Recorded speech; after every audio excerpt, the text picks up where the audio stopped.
ഇന്ന് വൈകുന്നേരം ടെറസിൽ കയറി തന്നെ ഈ ഭാഗം ക്ലീൻ ആക്കാമെന്ന് വിചാരിച്ചിട്ടാണ്. 2 ദിവസമായി ടെറസിൽ കയറിയിട്ട്. ഇന്ന് എന്തായാലും ക്ലീൻ ചെയ്തിട്ട് എൻ്റെ ബാക്കി കാര്യം. അങ്ങനെ ഞാൻ അടിച്ചു വാരി കൂട്ടി വെച്ചത് വൈദ്യുതി എടുത്ത് കളിക്കലാണ്. അവളെപ്പോഴും എൻ്റെ കൂടെ തന്നെ ഉണ്ടാവും. രാവിലെ സൂര്യോദയ കാഴ്ച കണ്ടിട്ട് തന്നെ കുറേ ദിവസമായി. രാവിലത്തെ വെയിലിൻ്റെ ചൂട് വിചാരിച്ചാൽ തന്നെ ടെറസിൽ കയറാനേ തോന്നൂല. വൈകുന്നേരം ഒരു 6 മണിയൊക്കെ ആയാലേ ടെറസിൽ കയറാൻ വേണ്ടി പറ്റുള്ളൂ കേട്ടോ. നമ്മൾ രണ്ടാളും ഏകദേശം ഒരു 7 മണി 7:30 അതുവരെയൊക്കെ നമ്മൾ ടെറസിൽ കാണും. ടെറസിൽ പോയിട്ട് ചെടിക്ക് വെള്ളമൊഴിക്കണം എന്നുള്ള വിചാരിച്ചിട്ടേക്കും കയറുക. അവിടെ പോയാലേ അറിയില്ലൂ, ഓരോരോ പണികളുണ്ടാവും. കഴിഞ്ഞ ദിവസം അച്ഛൻ വന്നപ്പോൾ കറണ്ട് പോയാൽ കത്തുന്ന ബൾബ് മുകളിലിട്ട് തന്നിനി. അപ്പോൾ അതുകൊണ്ട് ഇരുട്ടായാലും, അതായത് ഏകദേശം ഒരു 6-7 മണിയാകുമ്പോൾ തന്നെ ഇരുട്ട് വരുന്നുണ്ടല്ലോ. അപ്പോൾ ഇരുട്ട് പിടിച്ചു കഴിഞ്ഞാലും അവിടെ ലൈറ്റ് ഇട്ട് വെച്ചാൽ അങ്ങനെ പ്രശ്നങ്ങളൊന്നുമില്ല. അപ്പോൾ നമ്മളൊരു 7:30 7:45 സമയമാകുമ്പോഴാണ് ഞാനും വൈദ്യുതിയും ചില ദിവസങ്ങളൊക്കെ പുറത്ത് ചെയ്യാറ്. അപ്പോൾ ഇടയ്ക്ക് പോകുന്ന പവർ കട്ടിന്റെ ടെൻഷൻ അപ്പോൾ തീരെ ഇല്ലാണ്ടാവും. ഇന്നിപ്പോൾ ചെടിയിൽ വെള്ളമൊന്നും ഒഴിക്കേണ്ട ആവശ്യമൊന്നുമില്ല, കാരണം നല്ല കാറ്റും മഴയാണ് വരാൻ വേണ്ടി പോകുന്നത്. കഴിഞ്ഞ ദിവസം ന്യൂസിലൊക്കെ ഉണ്ടായിരുന്നു നല്ല മഴ പെയ്യാൻ സാധ്യതയുണ്ട് എന്നൊക്കെ. അതുപോലെ തന്നെ സംഭവിച്ചേ. ഞാൻ ഈ വീഡിയോയിൽ 10 മണി ചെടിയുടെ വിത്ത് കൂടെ കാണിക്കുന്നുണ്ട്. കാണാത്തവരുണ്ടെങ്കിൽ സ്കിപ്പ് ചെയ്ത് വീഡിയോ കൂടി ഒന്ന് കാണണേ. ഇപ്പോൾ ടെറസിൽ ഹെൽത്തി ആയിട്ട് നിൽക്കുന്ന കുറച്ച് പ്ലാന്റ്സ് ആണ് നിങ്ങളെ കാണിക്കുന്നത്. അപ്പോൾ കറ്റാർവാഴയുടെ ചില ലീഫൊക്കെ കുറച്ച് നശിച്ചു പോയിട്ടുണ്ട്. ഇപ്പോൾ വൈകുന്നേരം ആയതുകൊണ്ട് 10 മണി പൂക്കളൊക്കെ വാടിയിട്ടുണ്ട് കേട്ടോ. അപ്പോൾ കുറേ മുട്ടുകളും ഉണ്ട് അതിൻ്റെ അകത്ത്. അപ്പോൾ വേറൊരു വീഡിയോയിൽ എൻ്റെ 10 മണി കളക്ഷൻസ് ഞാൻ കാണിച്ചു തരുന്നുണ്ട് നിങ്ങൾക്ക്. ഇപ്പോൾ ബോഗൺവില്ലയുടെ സീസൺ കഴിഞ്ഞുകൊണ്ട് തന്നെ അതിൻ്റെ പൂക്കളെല്ലാം കൊഴിഞ്ഞു പോകുന്നുണ്ട്.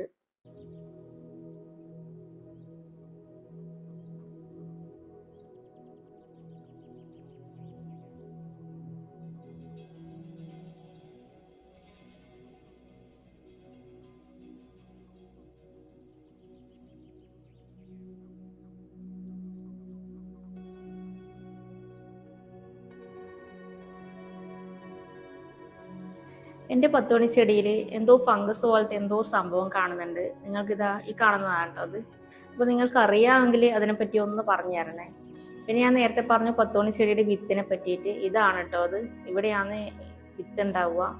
അപ്പോൾ കാണാത്തവരുണ്ട്, എന്തായാലും ഒന്ന് കണ്ടു നോക്കേ. കണ്ടില്ലേ, ഈ സംഭവം ഞാൻ ഈ 10 മണി ചെടിയിൽ മാത്രമേ ഞാൻ കണ്ടിട്ടുള്ളൂ കേട്ടോ. വേറെ ഏത് ചെടിയിൽ ഇത് ബാധിച്ചിട്ടായിട്ട് ഞാൻ കാണുന്നില്ല. ഇത് മറ്റുള്ള അടുത്തടുത്ത് വെക്കുന്ന 10 മണി ചെടിയിലേക്ക് ഇങ്ങനെ ബാധിച്ചിട്ട് ഇങ്ങനെ പോകുന്നതാണെന്നുണ്ട്. അപ്പൊ അതിനെ പറ്റിയിട്ട് അത് നശിപ്പിച്ച് കളയാ വേണ്ടേ മൊത്തമായിട്ട് എന്നാ വേണ്ടേ എനിക്കറിയില്ല. അപ്പൊ അറിയുന്നവരുണ്ടെങ്കിൽ എന്തായാലും ഒന്ന് തീർച്ചയായിട്ടും എൻ്റെ വീഡിയോ കാണുന്നവരൊന്ന് കമന്റ് ചെയ്യണേ.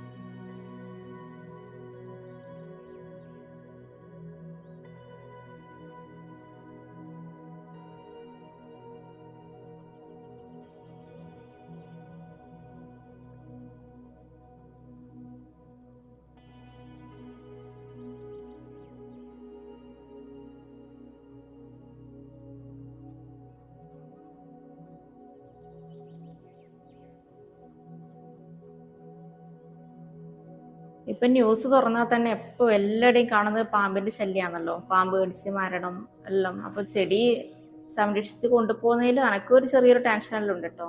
അപ്പൊ എൻ്റെ കയ്യിലുള്ള ഒരു സ്നേക്ക് പ്ലാന്റിന്റെ ഒരു തൈയാണ് ട്ടോ ഇവിടെ ഉള്ളത് കാണിക്കുന്നത്. പിന്നെ ഇതാ പനിക്കൂർക്കേന്റെ ഇലയുണ്ട്. അതും ഈ ഒരു കണക്ഷൻ ഈ ഒരു ചട്ടിയിലുള്ളത് മാത്രമേ എൻ്റെ അടുത്തുള്ളൂ കേട്ടോ.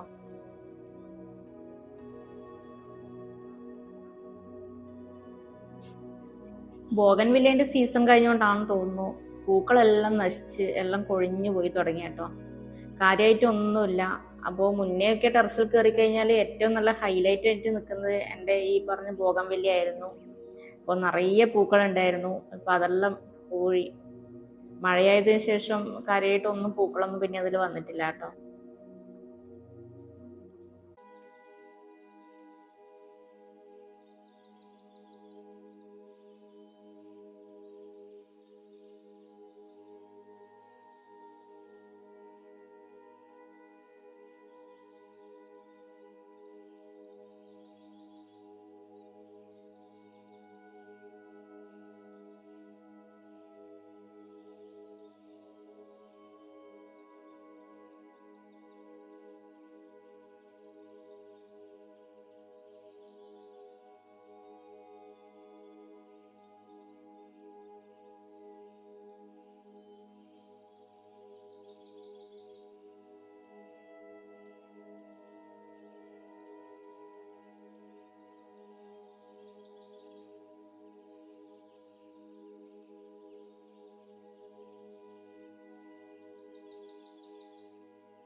ടെറസിൽ ഇപ്പോൾ നല്ല രീതിയിൽ പൂക്കൾ വിരിയുന്നത് ഈ പറഞ്ഞ വിൻകാ ചെടിയും 10 മണി ചെടിയും മാത്രമാണ് കേട്ടോ.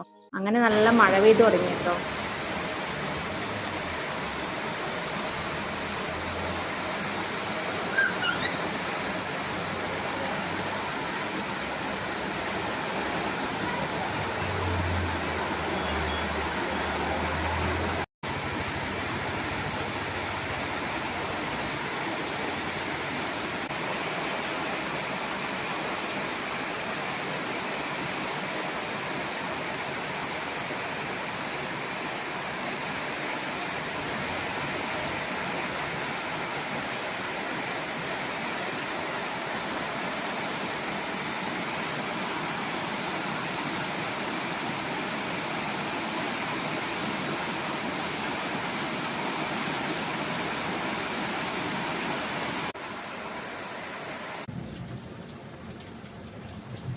എൻ്റെ ഇന്നത്തെ ഈ വീഡിയോ ഇഷ്ടപ്പെട്ടാൽ ലൈക്ക് ചെയ്യാനും ഷെയർ ചെയ്യാനും സബ്സ്ക്രൈബ് ചെയ്യാനും മറക്കല്ലേ. മഴ തുടങ്ങിയപ്പോഴുള്ള വലിയ ശക്തിയൊന്നും പിന്നെ ഉണ്ടായില്ല കേട്ടോ. വലിയ രീതിയിൽ നല്ല മഴയൊന്നും സത്യം പറഞ്ഞാൽ കിട്ടിയിട്ടില്ല. പക്ഷെ ഉണ്ടായത് നല്ല ഇടിയും മിന്നലും മാത്രമായിരുന്നു. അപ്പോൾ അതേ കറണ്ടെല്ലാം പോയിട്ടുണ്ട് മൊത്തത്തിൽ. അപ്പോൾ ഇനി അടുത്ത വീഡിയോ ആയിട്ട് നമുക്ക് കാണാം കേട്ടോ.